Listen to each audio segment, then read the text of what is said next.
Hello,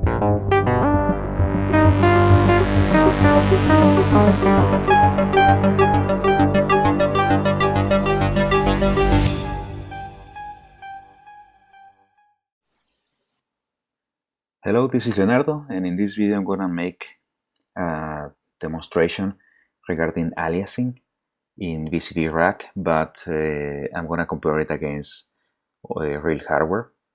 And for that I'm going to use an external spectrum analyzer, which I can do screen capture.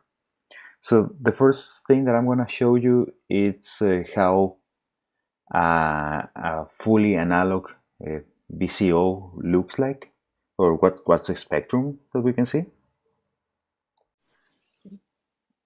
The way that we are seeing right now, it comes from the Danny Sound VCO, is the True Zero EN129 oscillator, which is 100% analog. And this is how the saw wave looks like. And I mean, it's a quite nice saw wave. And what we're gonna do now, we're gonna see the waveform, the spectrum of the same waveform, but we are using a sampling rate of about, let me just to be sure, this is should be around 500 kilohertz of sampling rate.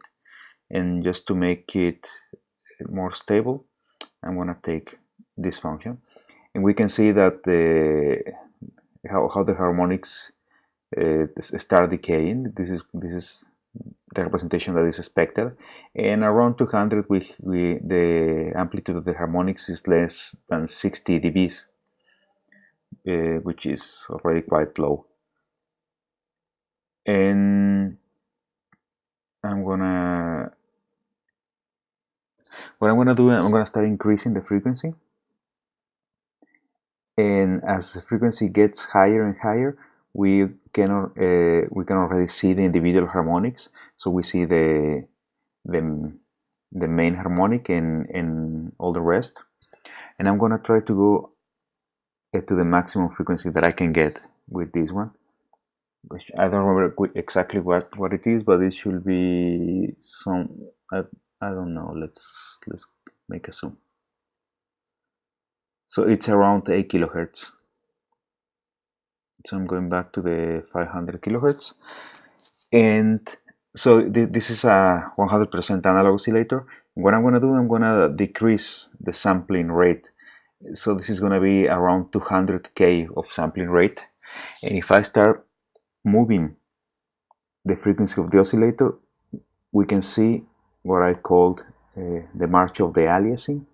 So we have all the harmonics, and as I'm moving them up, we have the reflected harmonics going in the opposite direction, and then it reaches up to this point and goes back in the opposite direction. So in this case, this wave has, if we will sampling at 200 kilohertz, this waveform without an aliasing filter, we will get all these aliases, but they are not too much to worry, because the amplitude of the harmonics is already quite low. But usually all the sound cards have an aliasing filter, so it's gonna filter anything above the 20 kilohertz, which is the audible range. So we will then get any of these aliasing that we are seeing, even when we are using a very high sampling rate. What we're going to see next, it's I'm going to use the Expert Sleepers audio interface in order to produce some signal from rack, and we're going to check the harmonics, but we're going to keep this one in the background just as reference. What we're seeing now, it's the fundamental VCO. I'm going to keep it, and it's running through the Expert Sleepers interface, and it's running at 44.1 kilohertz. And what I'm gonna do is just the fundamental sine wave oscillator, and I'm gonna use a knobs to control up to a very high frequency. So we can see I can change the frequency. Now let's see the spectrum. And as expected, we just see one harmonic over there, and we're right now we're seeing up to 100 kilohertz. And as I start increasing, you can see that there is like a, when I'm reaching the maximum sampling rate, I mean when I'm reaching the Nyquist frequency, we see that there is like one alias wave, but this is in the range of the 20 kilohertz, so we may not hear anything at this region. And yeah, that's it for the sine oscillator. And I'm gonna change now to the saw. I'm gonna reduce the frequency, and we're gonna take actually the analog version of it. So it looks like this. Let me decrease the frequency. It has this shape, and what we see in the spectrum is that we're running, when we're approaching the 20 kilohertz, there is an abrupt cut to the when we reach the Nyquist frequency. So that means that this oscillator, it's band limited. There should be little aliasing. But let's take a closer look. I'm in the range of the 50 kilohertz, so everything in this area, probably we cannot hear it. And I'm going to increase the frequency, and we can see those small, there's a little bit of aliasing, but the amplitude is it's quite low already. It's minus 40 dBs, and at a very high frequency, so we probably will not hear it. So I recommend you to do this experiment by yourself. Set this oscillator, put it into saw wave, and just try to go with the pitch as high as possible, and take a very careful listen to it, to try to see to hear the aliases. In some cases it's easier to hear them. I guess that if we go to the digital, yeah, there's much more aliasing, and probably we're gonna be able of listening to it. And the only way that I can listen to it is by going to a very high frequency and moving up and down. And you can see that you will hear that your main frequency goes in one direction while the aliasing goes in other. Now let's take a look at other oscillators in this VRAC. Now we're looking at the even VCO and also the fundamental VCO, the two saw waves. So in the scope we have, let me stop it, we have on blue the fundamental, and in yellow the even VCO. We can see that they are different. And these waveforms, for example, this one, the yellow one, looks more like the waveform in the Danish Sound VCO, while the blue one from the fundamental looks more like the saw wave in my monotone oscillator. And I believe that this shape is because it's eating some of the very low frequencies in the saw wave. But let's take a look at the spectrum. So these are the two spectrum, the same. Fundamental, it's in blue. Even VCO, it's in the yellow. And we can see, let's make a zoom first. Let's go to the 20 kilohertz. Well, let's go even closer. Yeah, we see that the tuning is not exactly the same. I'm gonna try to tune it a little bit so they match better, like that. And yeah, we can see that the amplitude is slightly different, and it seems like there is a DC component in the even VCO. Now let's go to the aliasing. I'm going into, let's go into 20 kilohertz, and let's increase the pitch to see how the aliasing behaves. Oh, sorry, I have not connected this one. I need to retune it.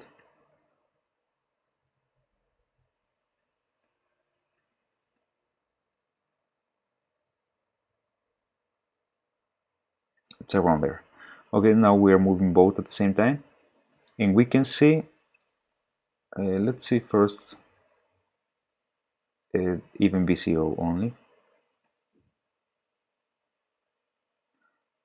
and let's see it at 50 kilohertz. I'm gonna move it slow, and we'll see that there is still a little bit of aliasing, but it's in this region, so it doesn't matter. And compared to the fundamental, we have the same, a little bit of aliasing, but in general, if we see it in a very low frequency, and let's try to smooth the signals.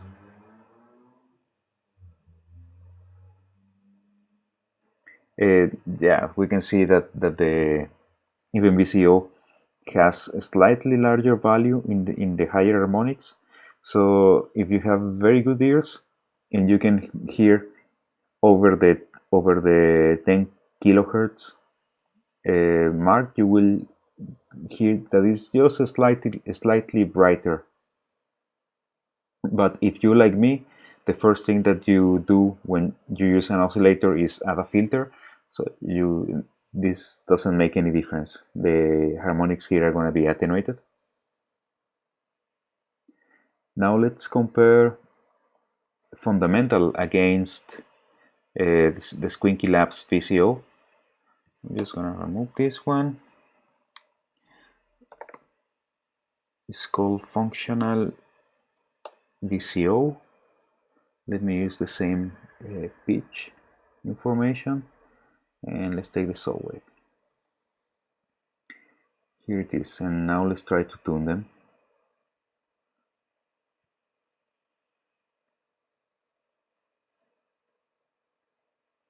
I'm gonna remove the smoothing of the frequencies. Okay, so they are pretty much tuned to the same frequency, and let me go here and smooth.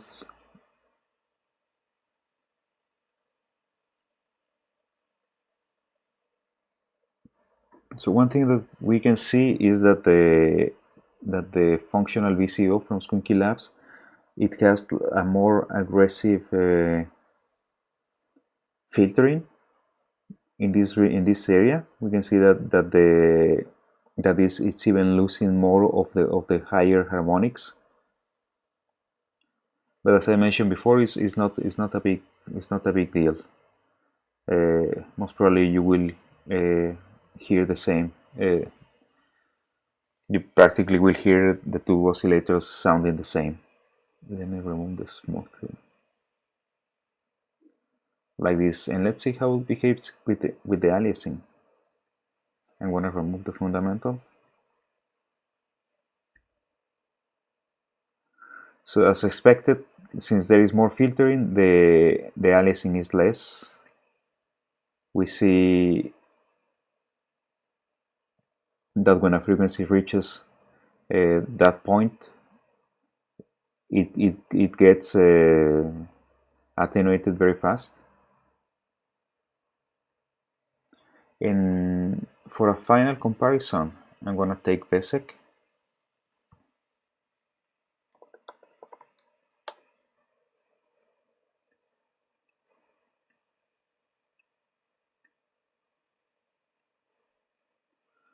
I'm going to take only one oscillator, put it into saw wave, and let's compare against fundamental.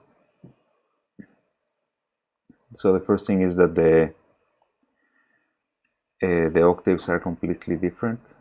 since I made basic for bass sounds, the octaves are completely different, and I'm seeing like a big difference. Maybe it's because of the the magnitudes are very different. So I don't think I can compensate for that.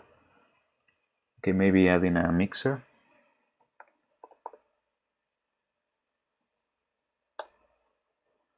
Or just an attenuator.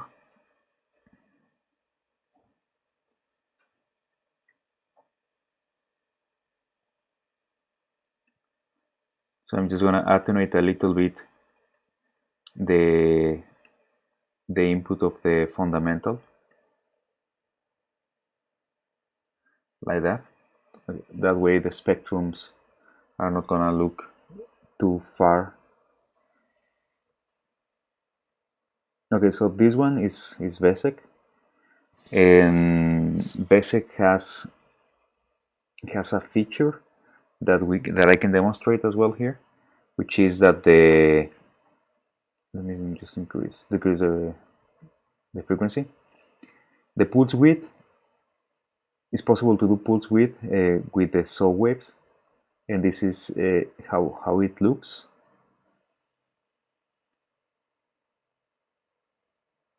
So doing pulse width inserts or modifies the harmonics in between.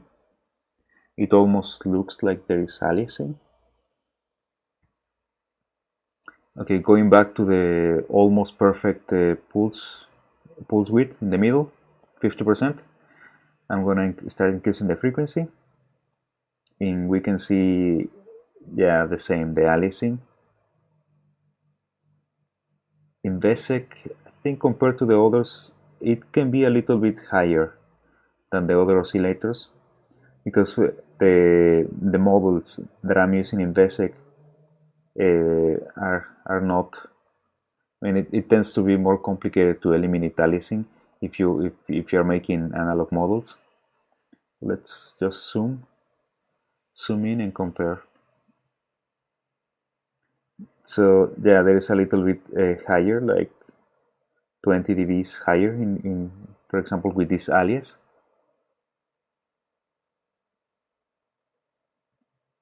But we can definitely see them. And also Vesek has a maximum frequency.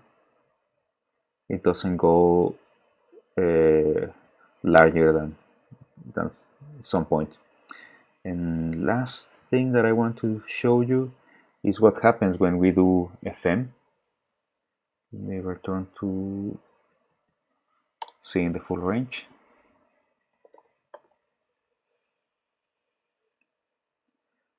Okay, let me put the second oscillator. I'm gonna set it into saw wave as well, and I'm gonna start doing some FM, and we can see that there is lots of frequencies in between. There is a lot of movement in the frequencies. I'm gonna do very aggressive FM, and if I start increasing the frequency, it gets very hard to control the aliasing.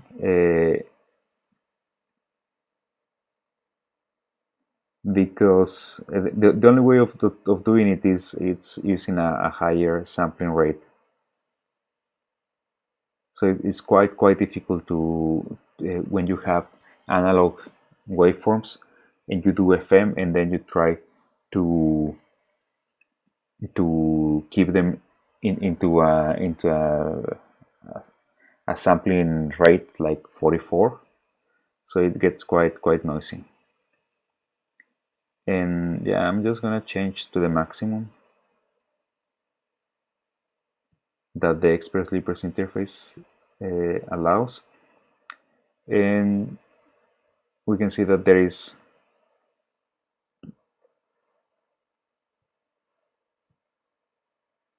let me remove the FM. It's giving a lot of problems. Okay, there it is.